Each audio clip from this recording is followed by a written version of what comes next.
Hello everyone, thank you very much for joining us this afternoon and welcome to our Wednesday webinar. Burkitt Long is offering a series of fortnightly webinars on a range of different subjects for individuals, families and businesses.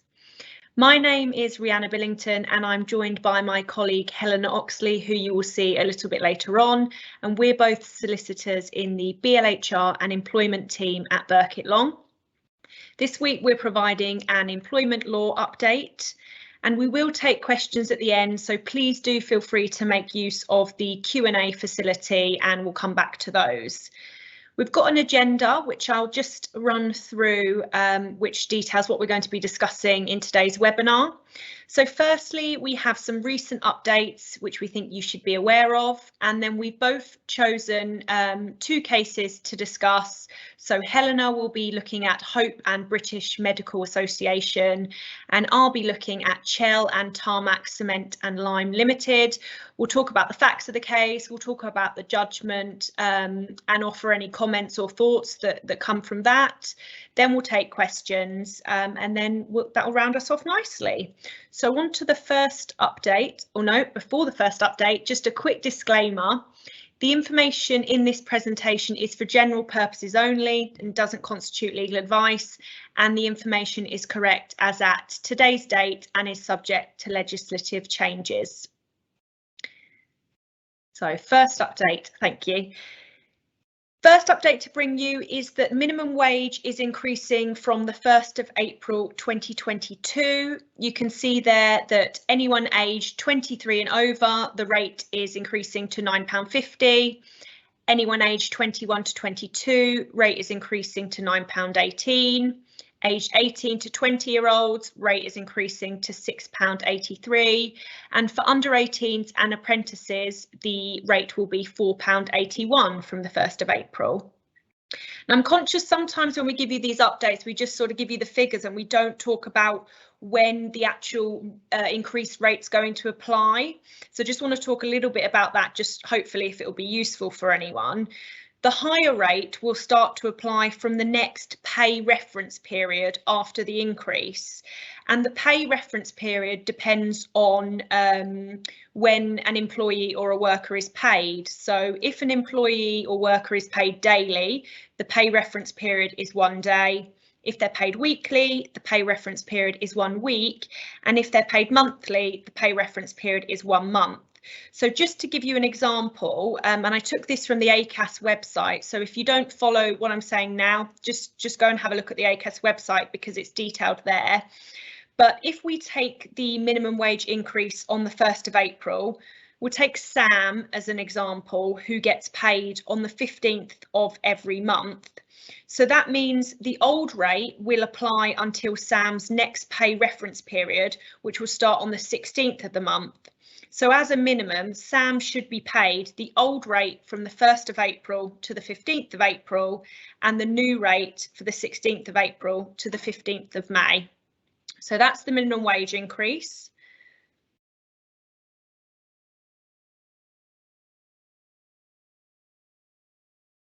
Thank you, Rihanna.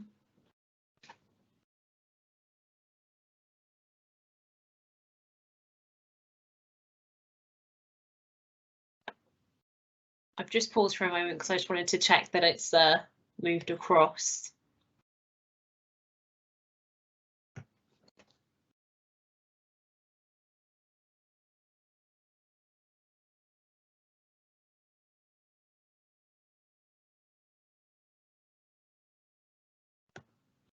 I can see the slide, Helena. I'm pretty sure it has. Okay, great. Okay.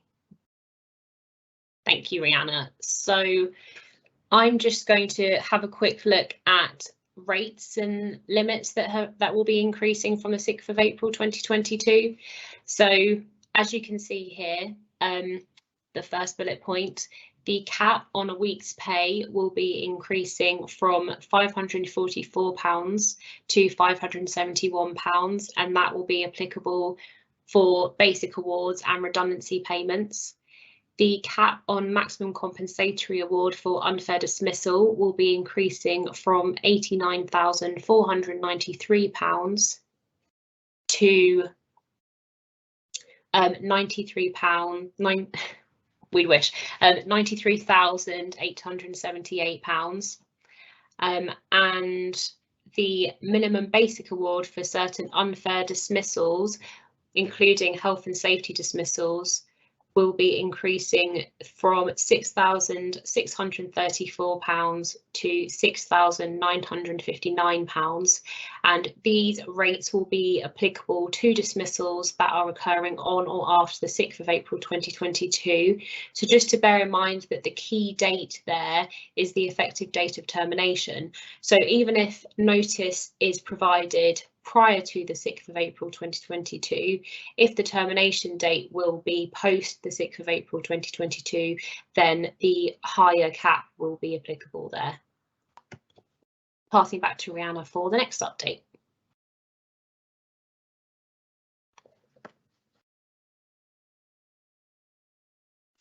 Thank you. So most of you will be aware, if not all of you, that the self-isolation requirements were revoked from the 24th of February 2022, meaning that it's no longer a legal requirement to self-isolate upon notification of a positive COVID test, and contract tracing will be coming to an end.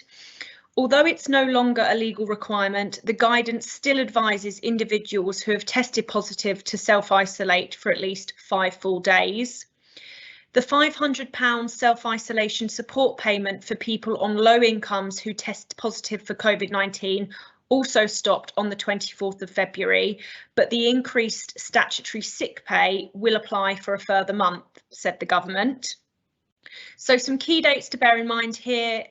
Until the 1st of April 2022, those testing positive will be advised to stay at home, and thereafter people who have COVID-19 symptoms will be encouraged to exercise personal responsibility, much in the same way as those who may have flu are encouraged to be considerate to others.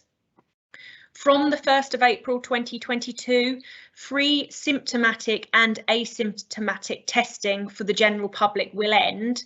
However, the government have said that free symptomatic testing, for the oldest age groups and those most vulnerable to COVID-19 will be provided, and the government is working with retailers to ensure that tests will be available to buy.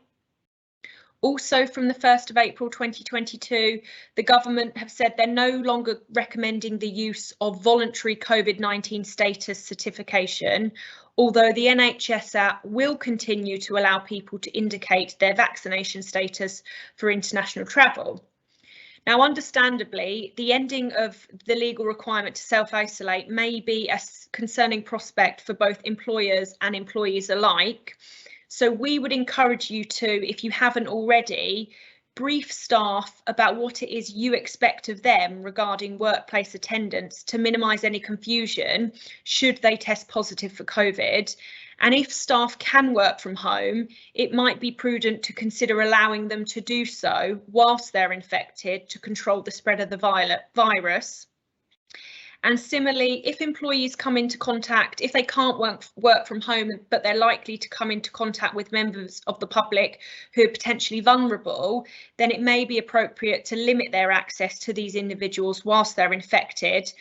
The key is going to be clear communication here and listening to employee concerns. That's going to be crucial to continuing to keep individuals safe and in navigating the next stage of the pandemic. And I'm just going to continue to speak about the pandemic. There's been a further update regarding mandatory vaccinations. So just the next slide, please. Thank you. So again, most of you will probably be aware that vaccination as a condition of deployment was introduced for care home staff in October 2021, and this was due to be extended to all patient-facing NHS and social care workers in April this year. However, following a public consultation, the Department of Health and Social Care has they confirmed on the 1st of March that they'll be revoking the mandate from the 15th of March, so very shortly. This consultation ran from the 9th of February to the 16th of February and received more than 90,000 responses, of which 90% supported the revocation of mandatory vaccination in health and social sectors. So it's going to be revoked, the need to be mandatory vaccinated.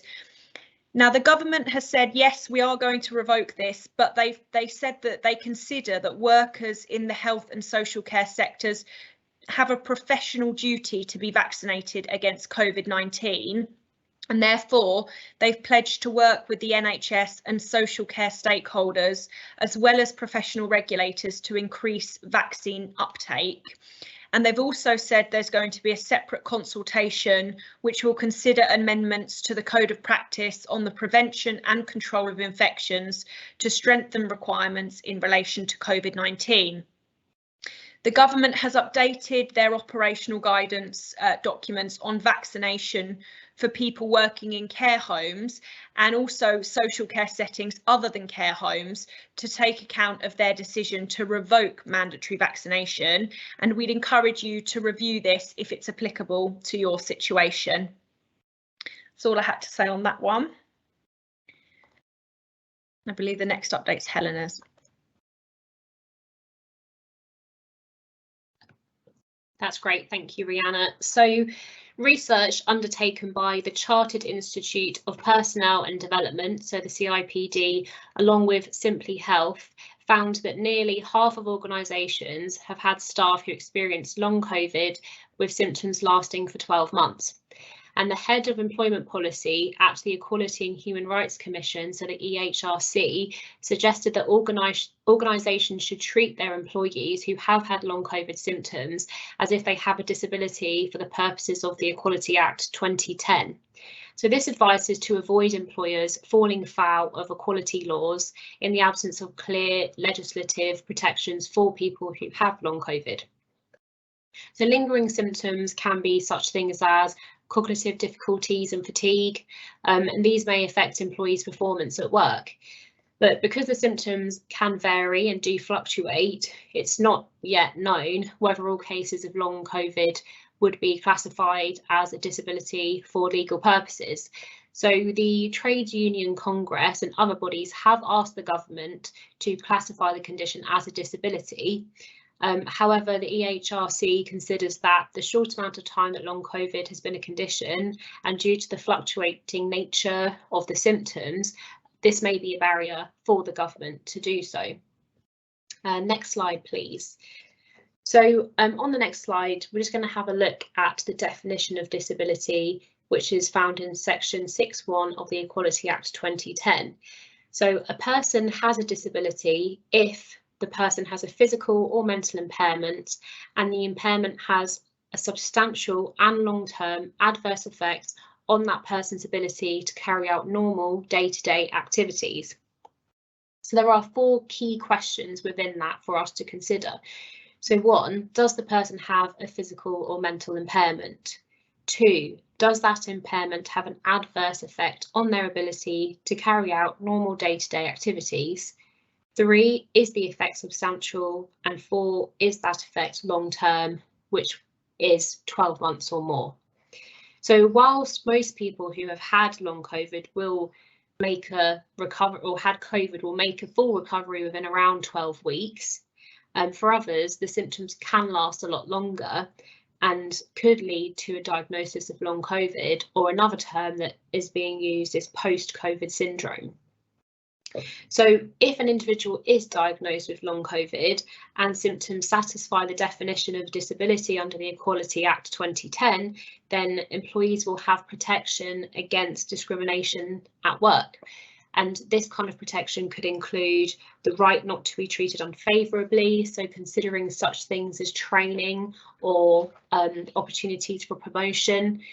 Another thing to consider could be certain protections against being disciplined or dismissed from their employment. So any decision to dismiss a disabled employee must only be reached as a last resort and must be justifiable.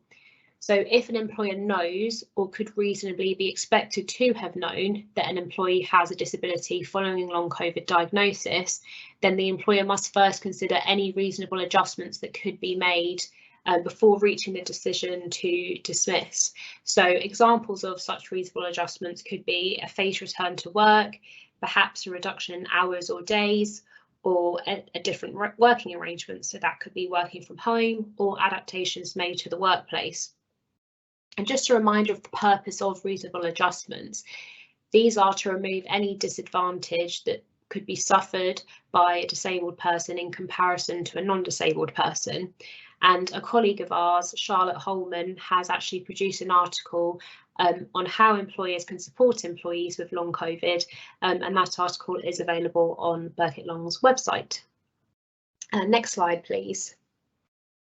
So I'm moving on now to have a think about the first case that we'll be looking at today, which is Hope and British Medical Association, and we'll be considering this question: can an employer fairly dismiss an employee who raises multiple frivolous or vexatious grievances? So employers often have to manage situations where an employee raises multiple grievances, and sometimes this can be a tactical move to delay disciplinary processes or a disciplinary process that that employee is undergoing. And in some circumstances, the employer may be asking themselves whether they can treat the matters as a disciplinary issue, which could that lead to a fair dismissal? So in this case, the Employment Appeal Tribunal considered that point. So the background here is that the claimant, Mr. Hope, was employed as a senior policy advisor by the respondent, the British Medical Association. The claimant brought a number of grievances against senior managers and multiple grievances about not being invited to meetings. The claimant wanted to deal with the grievances informally with his line manager. Unfortunately, those informal discussions did not resolve the issue. However, the employee did not want to progress those grievances to a formal stage, but also refused to withdraw them. So it left the employer in a bit of a limbo position, which wasn't ideal or very helpful or progressive for the relationships. The claimant was warned that he could face disciplinary action if the grievances were found to be frivolous or vexatious. In response to that, he did raise another grievance. And by this stage, there were about 7 grievances that this employee had raised. So a grievance meeting was arranged, and the claimant was informed that his attendance was a reasonable management request. And he refused to attend. The meeting was held in his absence, and his grievances were dismissed. And they found that his conduct was frivolous, vexatious, and an abusive process. And as a result, the disciplinary procedure was invoked against him. And the allegations against him for that disciplinary procedure were: 1, that he submitted a number of frivolous grievances; 2, that he failed to follow a reasonable management instruction; and 3, that they'd identified that really there was a fundamental breakdown in the working relationships between that employee and various other employees with that employer. Following that disciplinary hearing, he was dismissed, and he did bring a claim in the Employment Tribunal for unfair dismissal. Next slide, please. So at the tribunal, the tribunal found that the respondent had carried out a reasonable investigation and a fair disciplinary procedure.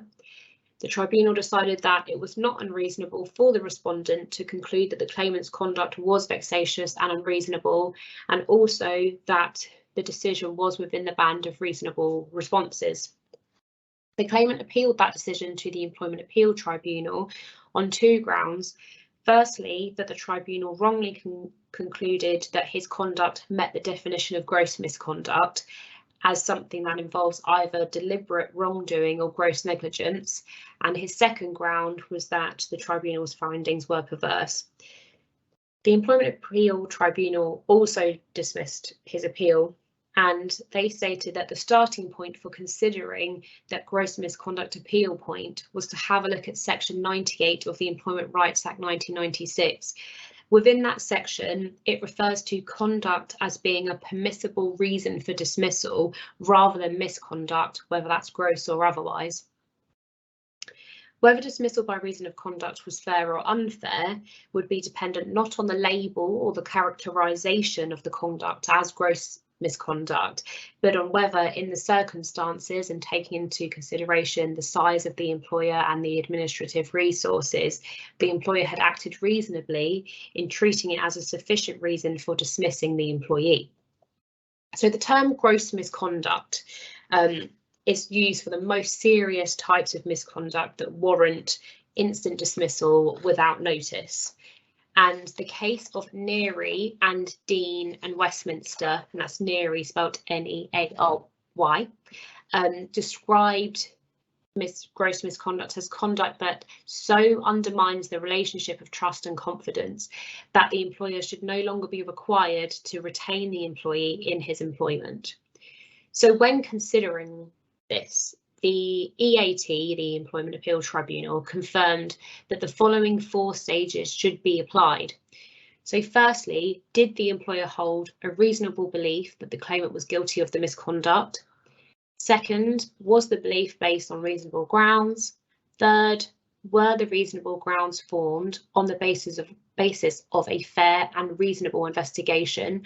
And 4, did the claimant's dismissal fall within the the range of reasonable responses? So the EAT decided that it wasn't necessary for the respondent to demonstrate the claimant had willfully committed a breach of contract, or alternatively had committed gross negligence in order that he had committed an act of gross misconduct.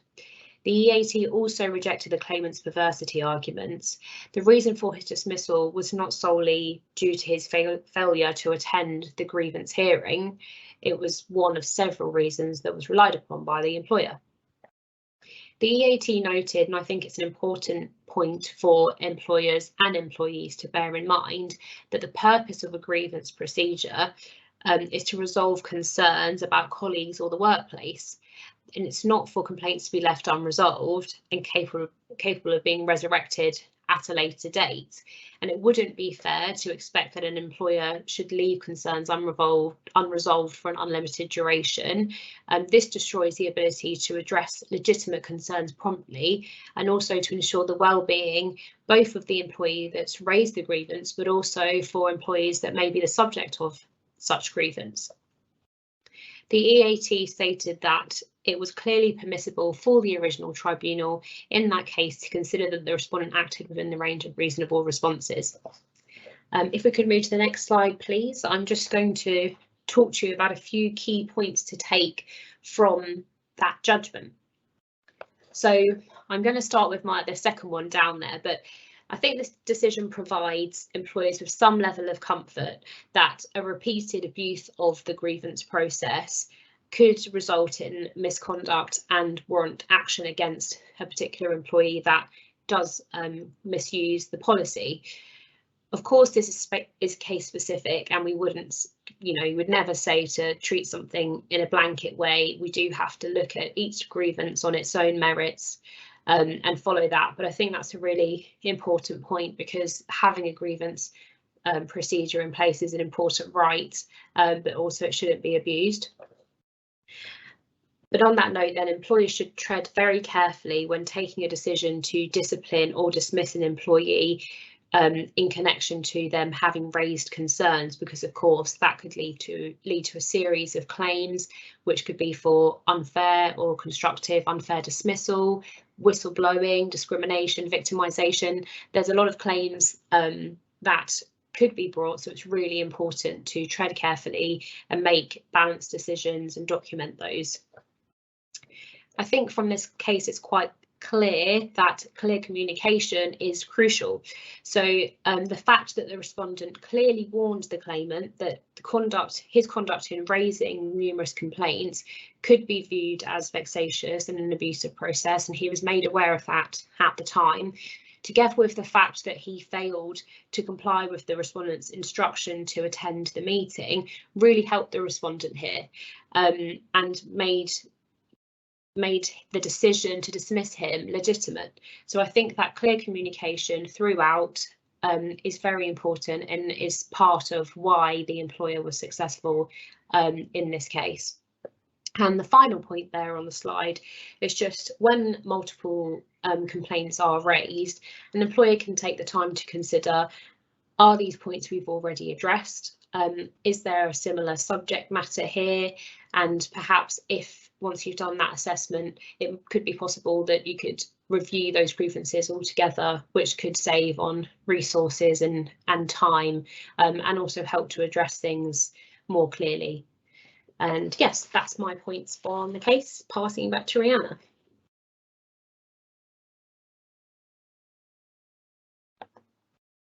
Thanks, Helena. So just, wait for the slide to pop up. Brilliant, thank you. So I'm going to be looking at the case of Chell and Tarmac Cement and Lime Limited, and this is a case about vicarious liability. And although it's not an employment tribunal case, it wasn't brought in the employment tribunal, it was brought firstly in the county court. It is relevant for employers because in common law, an employer can be found to be vicariously liable for the tortious acts of its employees if they are carried out in the course of employment. It doesn't matter that the employer itself has committed no wrong. If there is a sufficient connection between the wrong and the employee's employment, then it may be fair to hold the employer to be vicariously liable. Next slide, please.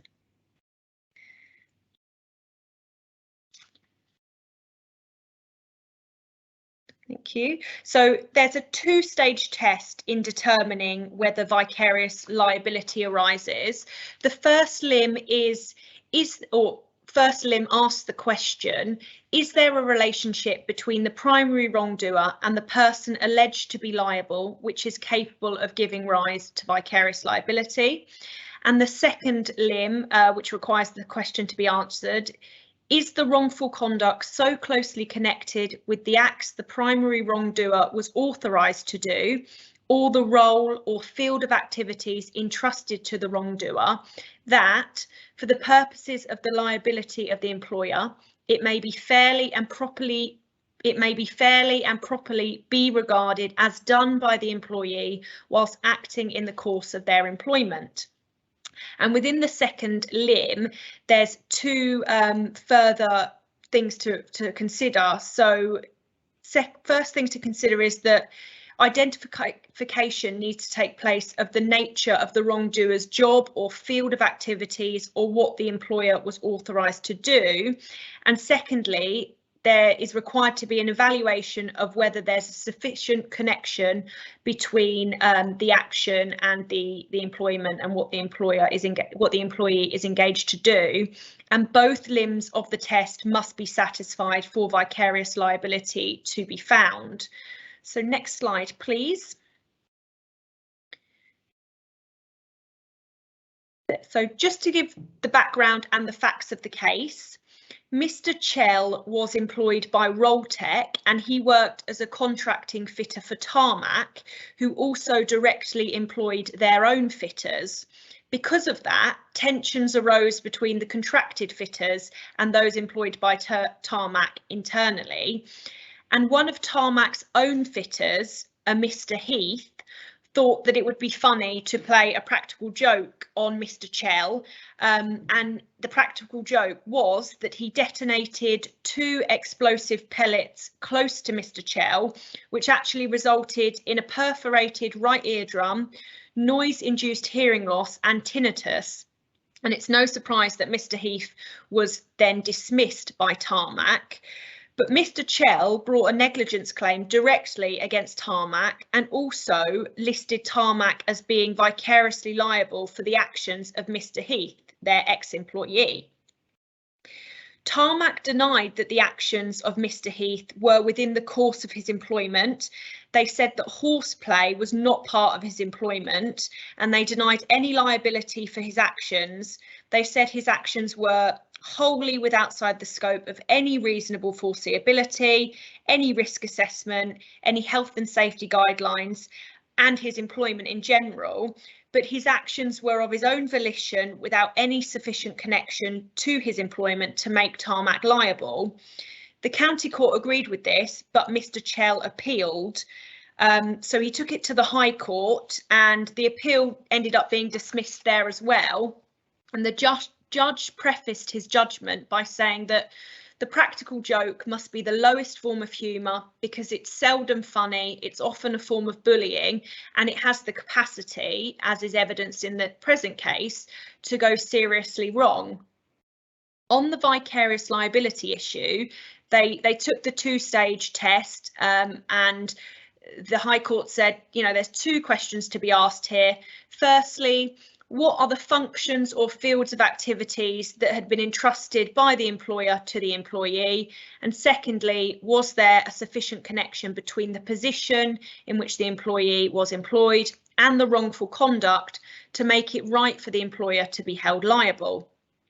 Well, the High Court held that the County Court had correctly applied the law in finding that Tarmac could not, on this basis, be found vicariously liable for Mr. Heath's actions.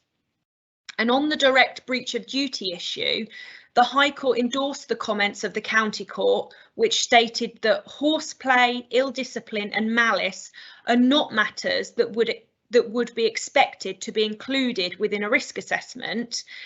And they appreciated that Tarmac was an employer which took its health and safety responsibilities seriously. And in that context, it was expecting too much of an employer to devise and implement a policy or site rules which descended to the level of horseplay or the playing of practical jokes.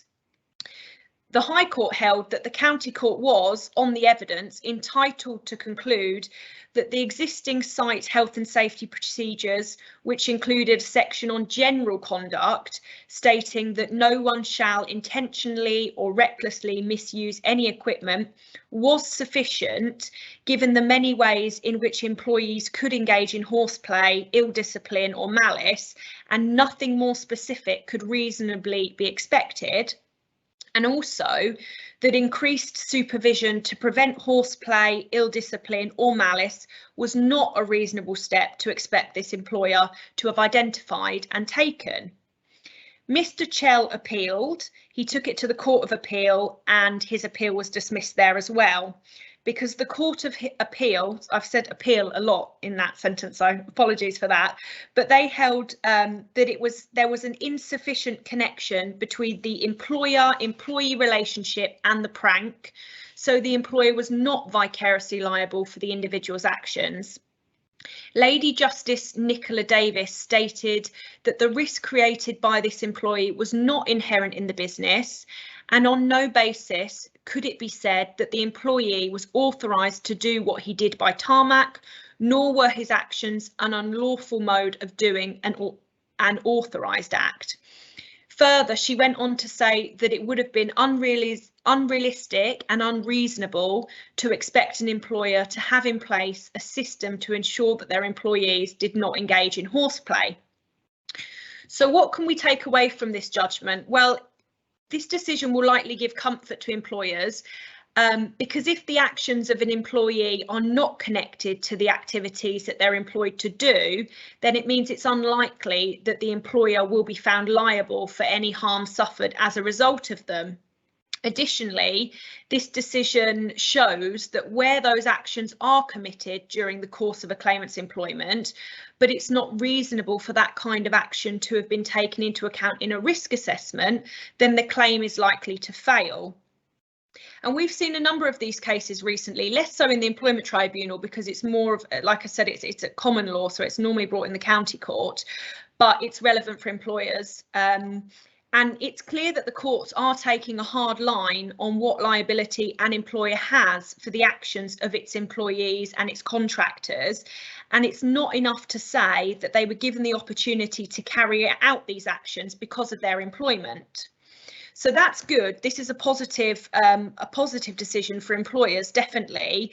But a word of warning, because such cases are very fact specific. And I know we say this a lot, but it is true. This makes them difficult to assess, and that, you know, it could be that a relatively minor shift in the circumstances could be very material.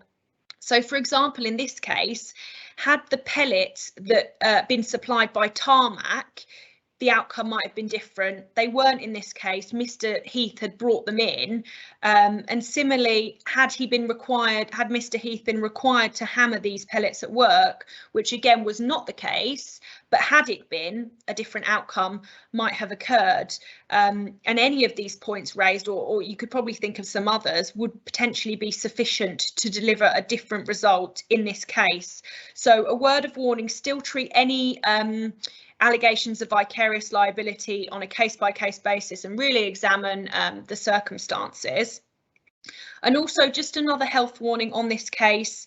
This decision should not be seen as lessening the employer's duty of care to protect the health and safety of its employees, contractors, and any other third parties who may visit the workplace. It's vital that all employers are fully aware of their health and safety responsibilities and ensure their procedures are fully up to date. And this includes risk assessments, as we saw in this case, that their risk assessment was sufficient to cover the situation that occurred here. But again, in another case, that might not have they might not have been successful there. So that concludes the information part of the webinar. But before we take any questions, we will be sending a recording round to everyone that signed up to today's webinar tomorrow morning, so you can review and look back on anything that you would wish to. We will also include within that email a very short feedback survey, and you can see the link is on screen now.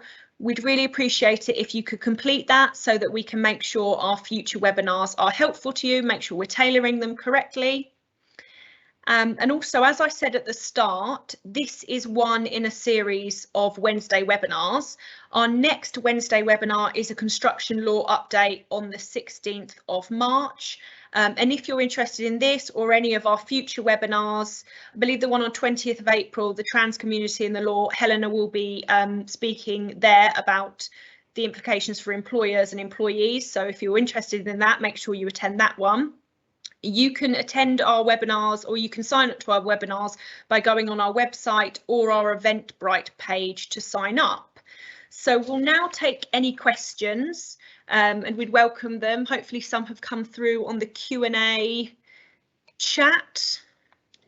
They have, yes, thank you. The first question is actually for you, Rhianna.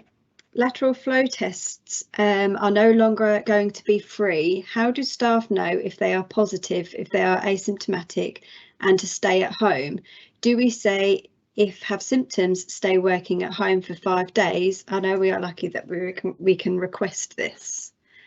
Yeah, I think that's a question many employers are going to be asking, and it's a difficult one. And it's almost, I think there's, you know, the situation with the testing, it seems, is that they're not going to be as accessible anymore. So people really aren't going to know, and people might not want to spend money on testing themselves, which I suppose is understandable. At Burkitt Long, I believe what we're doing is we're saying if you are exhibiting COVID symptoms, then do stay at home for 5 days. I appreciate if you can't work from home, the position's going to be a little bit different. But I guess the situation is staff are not going to know if they're positive, if they're asymptomatic, and it might be that you as an employer considers purchasing tests if you think that this is something that's necessary. And again, you would have to potentially look at any risk assessment and consider whether it's appropriate for you to be able to ask employees to be testing if they're coming into contact with vulnerable individuals, etc. But that's going to be difficult, and I anticipate that's going to be a question we're going to be getting from a lot of employers. But I would say if it's obvious, and if your employees can work from home and you feel that they would be best placed working from home when they're exhibiting symptoms, then that's something that you can ask them to do. But similarly, the difficulty is it's not a legal requirement anymore, so they may insist that they come in, and the position is again more difficult if they're asymptomatic, because they might not want to go and spend money on a test. They might not, you know, what would prompt them to think that that was necessary. So it might be something that you consider implementing into a policy if you're going to have a testing policy to kind of counteract, you know, to kind of account for this. But you would need to look at whether that's going to be reasonable for you to ask that of your employees. So I think that's something we're going to have to kind of think about and consider, because I anticipate that's a question that's going to be coming up a lot. I don't know if Helena, you had anything else to add on that? Just not particularly. Yeah, just that's I fine. agree with you that I'd agree with you that it's for each employer to decide how important testing is. And as you've said, if it's important, then I think considering purchasing the tests in bulk and providing those to the employees might be the way forward. Thank you both. The next question we have is for Helena. It's from Christine. What is the guidance that the government is giving to clinically extremely vulnerable people post 1st April 2022? And how should employers continue to support individuals who fall into that category? Thank you for that question. It seems a bit scary because really there isn't any particular guidance for that group of people anymore. We're moving into that phase of we're treating this in the same way as we treat flu, and people should just be considerate of one another. I have had conversations with some employer clients and some concerned employees, because it's, you know, there is no protection there, or for the employees on one side. For employers, there's no particular obligations. So what we're advising is, with the changes, when anything changes, we recommend having a look at risk assessments, perhaps doing another risk assessment, having a conversation with any employees, or if you are an employee, having a conversation with your employers about the concerns and what each party could do to alleviate those concerns. So that's the position at the minute. There isn't any particular guidance. It's really about risk assessments, talking and making adjustments that are reasonable. Thank you. The next question we have is for Rihanna, from Max. Mandatory vaccinations, professional responsibility. To be vaccinated means what? Plus, what happens to those who have been dismissed due to refusing to be vaccinated? Reinstatement, conscious service, financial settlement, or will it be based on the legislation at the time? Yeah, thank you for that. Those are the questions I had myself when I was researching this for the webinar. My understanding of professional responsibility to be vaccinated means, I think the government is kind of using it as more as just a term to encourage individuals in that sector to get vaccinated where they're not already. I don't actually think there's any kind of specific meaning behind the term professional responsibility, because as they've said, they're going to take away the need to be vaccinated. It's more just we encourage you to do so because you will be working with clinically vulnerable people, etc. And also the second limb of your question, what will happen to those being dismissed? Again, I was looking at some articles from the kind of Nursing Times, and they were asking exactly the same questions. I think it's going to be based on the legislation at the time. I haven't seen anything that suggested that individuals will be reinstated, there'll be settlements or continuous service. Unfortunately, I think that the government has had to sort of do this U-turn because of we saw from the consultation that this was, people hold very strong views about this, and they've said it's no longer proportionate to ask people in this sector, or to force, I guess, people in this sector to be vaccinated.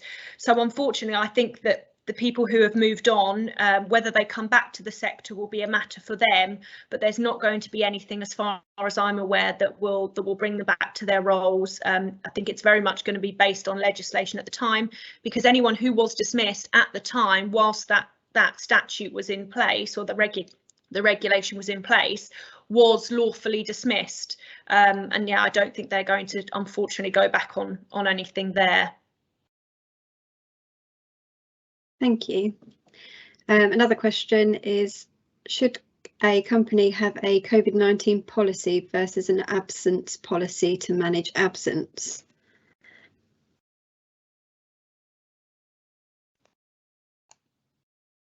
Shall I give that a go first, and you might see if you have anything to add? Okay, so I think it's a question to put to the board or for management to have a think about what you think would be appropriate for your organisation. It really depends on what stance you're going to take when it comes to COVID. So if you're a company that is going to say to people, can you do tests or can you isolate if you're COVID positive, and if that's the stance to take, then it could be a good idea to have a separate COVID policy for COVID and then sickness absence for the usual. And also it might be something that perhaps in the interim, it's been very unpredictable, but perhaps for the first year you might implement a COVID-19 policy for absence and just monitor it that way. I think the point is there's options depending on the stance that organisation takes. And I think as well, considering this, will long COVID become protected under the Equality Act? When we think about absences and what absences to take into account and what not, I think that's a really good question and something that should be discussed in depth before making a decision on that one. Thank you. I've got another question for you, Helena. It's COVID related. Okay. Quite a long question. We are in a bit of a unique situation. We provide a HR service to clients, children or adults in the care sector, but the clients or a legally appointed solicitor are the employer to support workers or carers who work within the client's home. Most of our clients are vulnerable. What do we do after the 1st of April if the client refuses to allow a support worker into the home because they are unvaccinated or test positive? Some of them only get SSP. Again, so these are the questions. This is when it's going to get tough because the law is changing, and in a sense it provided a bit of a protection for those that are vulnerable, or for employers that have a lot of vulnerable either clients or employees. It's going to come down to the risk assessments, and you may have to do a risk assessment for each individual depending on the circumstances. And I think it would have to be, it's a tricky one, isn't it? Because if they're only on SSP, there's been a question of are people going to just be paid SSP or for a period of time when so if it's the people that have tested positive, consider, are we going to just pay SSP if we ask them to isolate, or are we going to enhance that so they receive full pay for that period? That's kind of one question around, can the organisation afford to do that? Do we want to do that? How do we want to be seen from an employees relation perspective? And also, what can you afford, because it's got to be reasonable for the business. The trickier one is if people are unvaccinated and then clients refuse them, what do you do about that? So that's a tricky one, because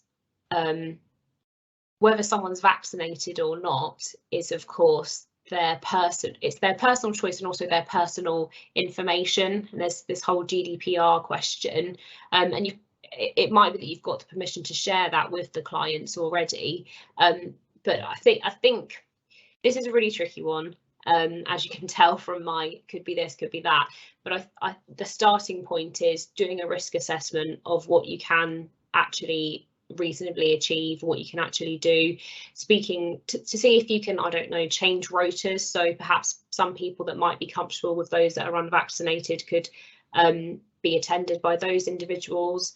Just having a think about what resources you've got, doing risk assessments and seeing if you can make it work with what you have, really. It's a really tricky one. When the legislation changes, people are left to kind of, as I think Boris says, kind of take personal responsibility, and that's much easier said than done. And when this happens, it's good to seek legal advice. It's good to have a conversation amongst, your own team. But that's also what we're here for, to have a look at specific cases and sit down and look at them with you. So that's probably something that I'd recommend once you've had an initial kind of risk assessment and consideration of that yourself. Can I just add something very, very quickly? It sort of ties into, well, it ties into this question and the question you were asked above about vulnerable people and what the government's doing. Is there any guidance, etc.? So when I was having a little look at this, Boris Johnson's Our Plan for Living with COVID might be a good resource that you'd want to have a look at, because it kind of sets out what's going to happen next. He mentions in there that the first line of defence against the virus is going to be vaccines, and that there's the potential for further boosters for the most vulnerable this spring. And he also says that from April, there's going to be further guidance setting out the ongoing steps people should take, as I mentioned in the slides. So potentially, I guess your clients might feel a little bit more comfortable if they've recently been boosted, and that's something that might be coming into play. And also look out for the guidance post 1st of April, because I think they're going to have to set out some guidance about what's going to happen to the clinically vulnerable. There's nothing at the moment, but whilst, you know, non-vulnerable people are sort of told to exercise personal responsibility, I expect we'll see something in there that kind of is a more direct guidance for those that are clinically vulnerable. I know that doesn't help in immediate, but it might help as we get the guidance to look out for that. Thanks, sorry to butt in on that one. That's okay, thank you. I'll send the next question to you then, Rhianna, as you're on the screen. It's about returning into the office, not related to health or well-being, but due to childcare and dog. What can be done following on? Employees who can work from home but have their children with them at toddler age, rather than in childcare, so they get distracted and are having constant interruptions. What can be done or what cannot be done? Yeah, it's so difficult, and we've sort of seen a lot of this where, you know, employees have cancelled their childcare because they've been able to work from home, and that's what they'd sort of like to do going forward and work flexibly. And as solicitors, it kind of rings alarm bells when people mention kind of childcare and what can be done, not so much with dogs. And Helena did speak about this on the radio. You know, I don't think there's an obligation to make any changes for pets, unfortunately, but when it comes to childcare, you do have to tread carefully, because obviously there could potentially be some discrimination issues there if you are sort of making people return to the office when their argument is, well, I have to look after my child. So that's a difficult one, and I suppose it would depend on whether you've got any kind of policies in place at the moment, whether you've said your employees can work from home on a flexible basis, or whether you need to ask them to submit a flexible working request. Policies are ideal because obviously you can kind of deal with every employee all at once, and within that policy we would expect to see some wording that says, you know, you need to be able to work at home to the standard you would as if you were in the office.